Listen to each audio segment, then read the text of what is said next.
வணக்கம் மக்களே, இன்னைக்கு மீதமான சப்பாத்தியில் நம்ம நூடுல்ஸ் செய்ய போகிறோம்.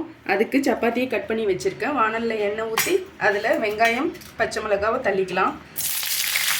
கருவேப்பிலை போட்டு நல்லா வதக்கிக்கலாம்.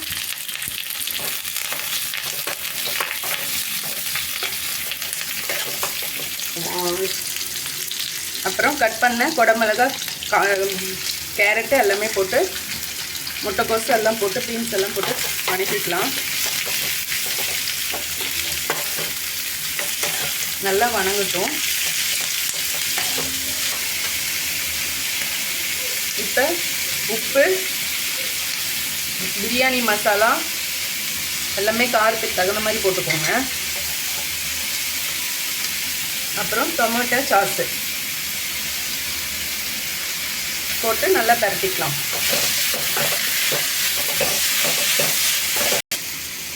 முட்டையை உடைச்சி ஊற்றிக்கலாம்.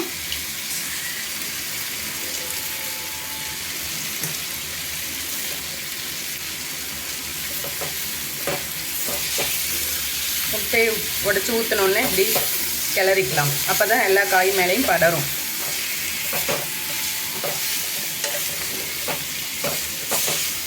இப்போ கட் பண்ண சப்பாத்தியை எல்லாம் இதில் போட்டுக்கலாம்.